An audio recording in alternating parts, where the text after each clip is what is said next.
इंदौर के विशेष न्यायालय भ्रष्टाचार को लेकर फैसला। पूर्व डिप्टी कलेक्टर मृतक हुकुमचंद पिता केसरीमल सोनी को सुनाई सजा। भ्रष्टाचार के मामले में संपत्ति को अधिग्रहण करने के न्यायालय ने दिए निर्देश। 1,28,00,000 रुपए की संपत्ति होगी जब्त। बेटी बेटा दामाद सहित समधन के नाम है संपत्ति। शासकीय पद पर रहते हुए किया था भ्रष्टाचार। वहीं वर्तमान में आरोपी हुकुमचंद सोनी की मौत हो चुकी है। 1975 में क्लर्क के रूप में हुई थी भर्ती। विशेष न्यायालय के माननीय न्यायाधीश गंगा चरण दुबे द्वारा सुनाया गया फैसले के बाद भ्रष्टाचार को लेकर की है टिप्पणी। आरोपी उज्जैन संभाग के शाजापुर में डिप्टी कलेक्टर थे। गुड इवनिंग मैम आपका नाम? Good evening, doctor Shrimati Padma ji, विशेष लोक अभियोजक इंदौर। जी मैम घटना का संक्षिप्त विवरण बता पाएंगे आप? घटना विशेष पुलिस स्थापना लोकायुक्त उज्जैन को एक सूचना प्राप्त हुई थी कि आरोपी जो है हुकुमचंद सोनी, उनके द्वारा अपने सेवाकाल के दौरान विभिन्न संपत्ति अर्जित की है, अपनी आय से अधिक संपत्ति अर्जित की है। उस जो सूचना मिली, उस सूचना को उन्होंने तस्दीक किया। तस्दीक करने के पश्चात सही पाई गई और सही पाए जाने के पश्चात उस पर अपराध पंजीबद्ध हुआ और छापे की जो है इन्वेंट्री की कार्रवाई संपन्न की गई। इन्वेंट्री की कार्रवाई के दौरान यह पाया गया कि आरोपी के द्वारा लगभग अपनी आय से अधिक 1,77,00,000 रुपए की संपत्ति अधिक अर्जित की, अपने वैध आय के स्रोतों से अधिक उसने अर्जित किया है। तो इस प्रकार से विवेचना के पश्चात माननीय न्यायालय के समक्ष अभियोग पत्र प्रस्तुत किया गया, जिसकी ट्रायल विचाराधीन है।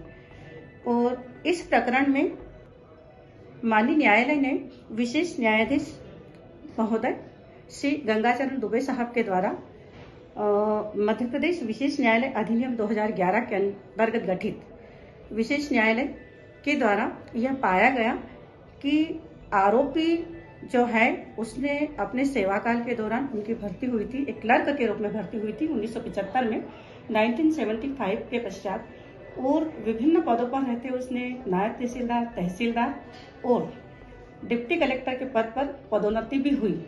और इसी दौरान उसने विभिन्न बहुत सारी संपत्ति अर्जित की, चल संपत्ति अर्जित की, अचल संपत्ति अर्जित की, बीमा पॉलिसी भी अपने स्वयं के नाम से, पत्नी के नाम से, पुत्रियों के नाम से और दामाद और समधन के नाम से बहुत सारी अर्जित की है।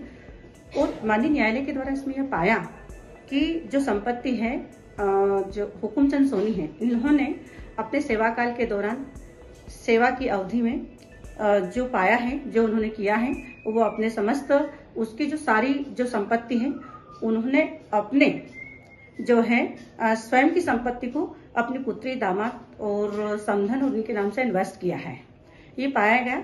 और जब ये पाया गया तो उन्होंने इस प्रकार से माननीय न्यायालय के द्वारा आदेश दिया गया कि जो संपत्ति है 1,28,18,828 रुपए की संपत्ति राजसात करने के आदेश दिए हैं। और उपरोक्त संपत्ति जो है वो कलेक्टर महोदय के यहाँ पर राजसात करने के संबंध में कार्रवाई संपन्न की जाएगी और उन्हीं को आदेशित किया है कि इस प्रकार की जो संपत्ति जो राजसात की जाएगी वो कलेक्टर महोदय के यहाँ पर प्रस्तुत करें। जी मैम, इस संबंध में न्यायालय की कोई विशेष टिप्पणी? माननीय न्यायालय ने अपनी टिप्पणी करते हुए कहा है कि भ्रष्टाचार जो होता है वो परिवार और समाज के लिए बहुत खतरनाक होता है, वो एक कोड़ के समान होता है, वो संक्रमण फैलाता है। और इस प्रकार से जो भ्रष्ट आचरण व्यक्ति का है, व्यक्ति के समय तक और उसके मरने के पश्चात भी वह उसके कार्यों से परिलक्षित होता है, दिखाई देता है। और इस प्रकार से ऐसा जो कार्य होता है वो घोर निंदनीय होता है, क्योंकि भ्रष्टाचार एक्ट जो है उसकी मंशा यही है कि जो है भ्रष्टाचार से मुक्त समाज की स्थापना करना है। और इस प्रकार के जो व्यक्ति होते हैं वो दया के पात्र नहीं होते हैं, उनके प्रति उदारता नहीं अपनाई जा सकती है और उदारता नहीं अपनाना चाहिए। और इन्होंने एक छोटी सी बात बहुत अच्छी कही है कि जिस प्रकार से मछली पानी में रहती है और कब पानी पीती कब नहीं पीती हम इसका अनुमान नहीं लगा सकते हैं, बट ये है कि इसी प्रकार से जो सरकारी सेवक होता है उस अपनी सेवा के दौरान वह कब इस प्रकार से अपने पद का दुरुपयोग करता है, कब नहीं करता है, इसका अनुमान हम नहीं कर सकते हैं।